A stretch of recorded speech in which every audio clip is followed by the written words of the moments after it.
Hi, this is The Greatest Story Ever Played. I'm Dan, and today I'm going to be talking about Dear Esther. Description of the game: Dear Esther immerses you in a stunningly realistic world, a remote and desolate island, somewhere in the outer Hebrides. As you step forward, a voice begins to read fragments of a letter, Dear Esther. And so begins a journey through one of the most original first-person games of recent years. Abandoning traditional gameplay for a pure story-driven experience, Dear Esther fuses its beautiful environments with breathtaking soundtrack to tell a powerful story of love, loss, guilt, and redemption. Alright, so that's what we're getting into. Quick background on Dear Esther. It was developed by the Chinese Room. They're most well known for Dear Esther, and then another game, Everybody's Gone to the Rapture. Those are kind of their two big games. And in July 2017, they actually had to lay off their current staff. At this point, it's the two co-founders who are left for the studio, and they're currently trying to raise funds to hopefully make another game. So, overall thoughts about this game. First, this game is exactly what it says it will be. Abandoning traditional gameplay for what? A story-driven experience, beautiful environments, breathtaking soundtrack, powerful story. That is 100% accurate. Sometimes I feel like when I read game descriptions on, PlayStation website or somewhere on Twitter or something like that, what they say the game is, what advertisements might say the game is, and what the game actually is are different. In this case, not at all. This is spot on. Fully accurate. I guess I should have said this earlier. This, of course, will be spoiler-filled. So, right, if you don't want Dear Esther spoiled, play it and come back. I've also never played, or maybe once, played a game that is like this. I guess I played Marie's Room on Steam maybe a month ago when it came out, which has some Life is Strange vibes. So I played it because I'd heard about that. And it's similar to Dear Esther in that you walk around largely and learn the story as you walk. But yeah, for Dear Esther, I've never played a game like this where you actually have no actions.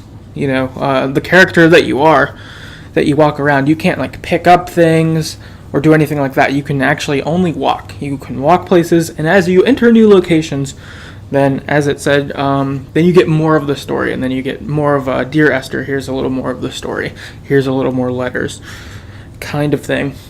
And it was interesting, just playing a game that is that way. It was different. The soundtrack in this is very good. It really fits the game as you travel through different parts of the island, around the island, inside the island, to new locations. It really fits. It really fits. It fits with how the game felt and how it looked. Alongside of that, this game looks incredible. If you have not played this, even if you don't play it, watch a playthrough on YouTube, even just look up photos on Google or whatever, it looks awesome. Specifically, I really liked going into the caves of it, and you're walking down like a underground stream type thing. It looked great. It was awesome. It made me feel like these guys should do advertisements for national parks or something like that. It looked like Mammoth Cave, but cooler. Because which, I guess really Mammoth Cave is cooler because it's real. But this looked incredible. It looked really, really, really good. So, yeah, really great there. My one criticism, and I don't know if this is even their fault or not, but I got lost once or twice trying to roam around the island. And for a game that is, you can't interact with things, you can only walk to learn more story, I kind of wish it would have been more straightforward, because when I did get lost, one of the times I personally was frustrated enough that I was like, do I want to figure this out? Because obviously what the game offers is how it looks and this story, but if I'm stuck away from the story, then it could miss their mark.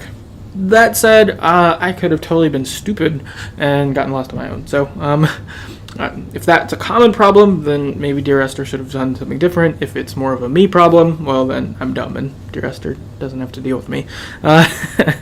There's that. And then last, it's really nice. It's, I don't know, an hour and a half game or something like that.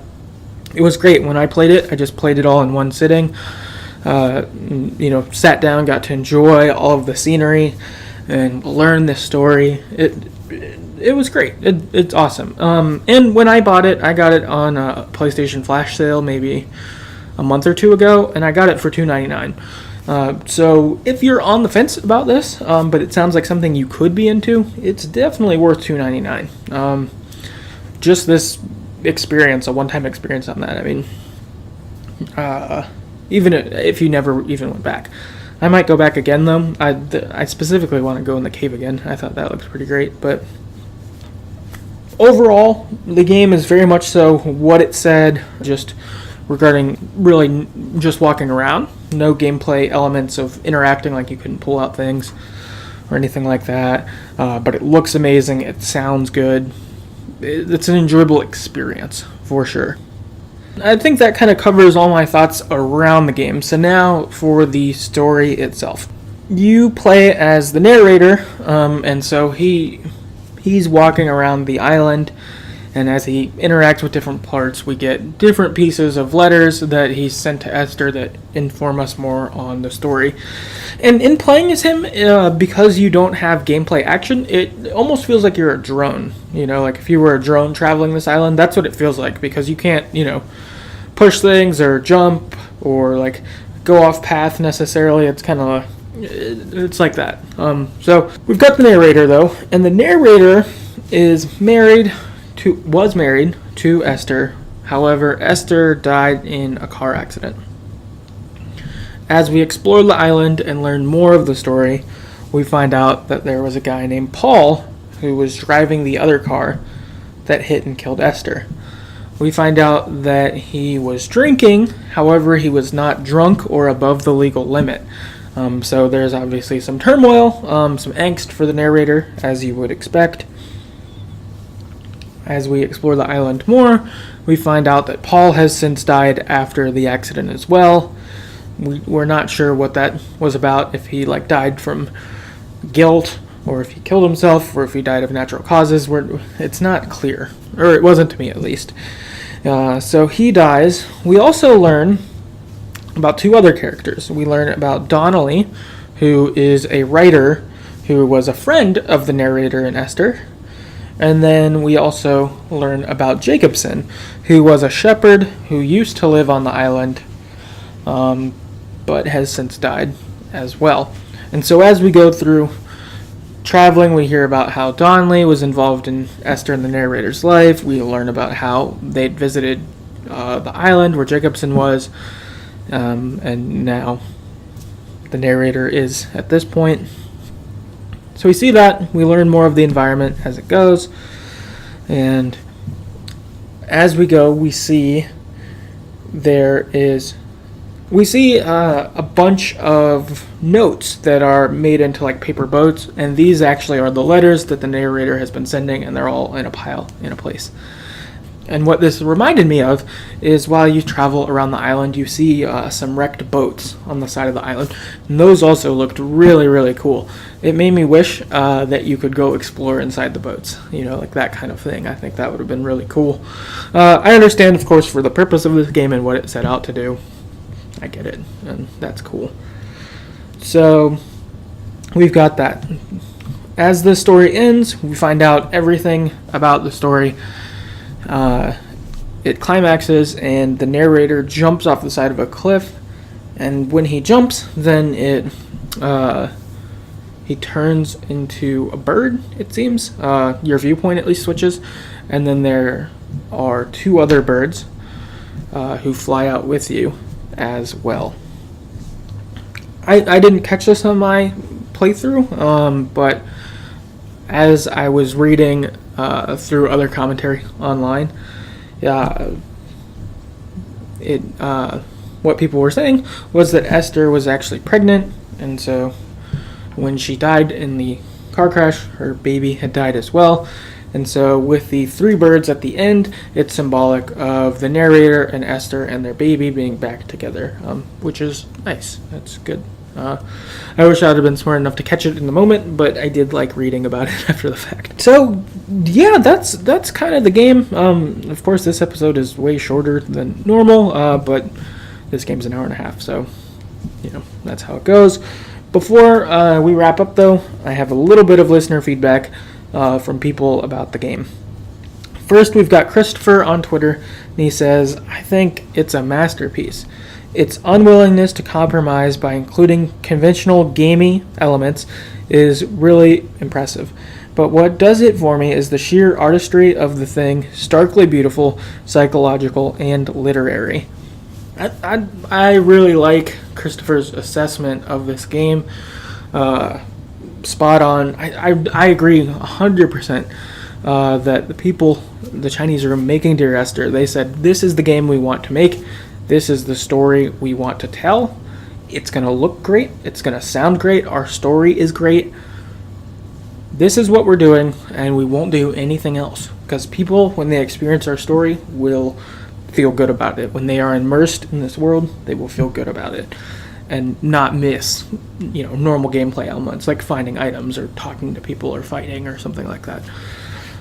Totally agree, and I didn't miss those. The only time I missed them was when I was lost, and as mentioned earlier, that might have been a me issue more than anything else. I thought that's great, and I like that it felt like Dear Esther made this game for Dear Esther.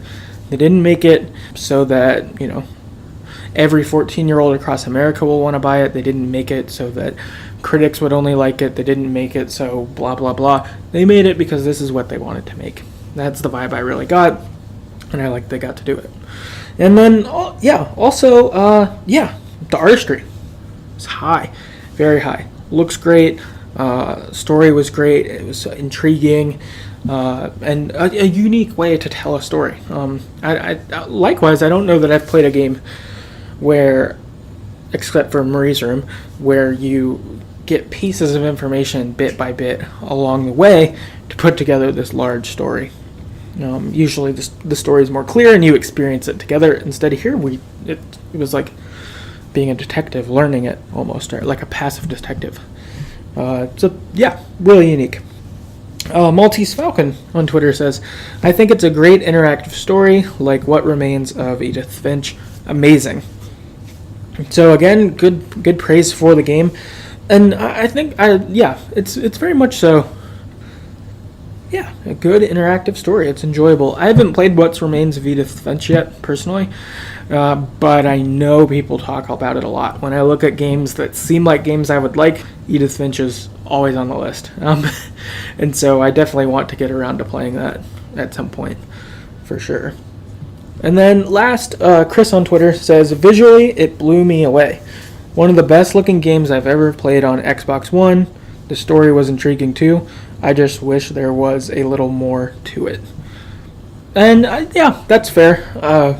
Again, it seems like at least the listeners to this podcast are unanimous in that this game looks excellent. It looks great. Has a good story. I think we're all bought in on that. And the gameplay element, if that's a little more Chris is referring to, I think that would make sense. I know I would have liked to have been able to go a few places where I wasn't allowed or things like that. But overall, definitely an enjoyable game.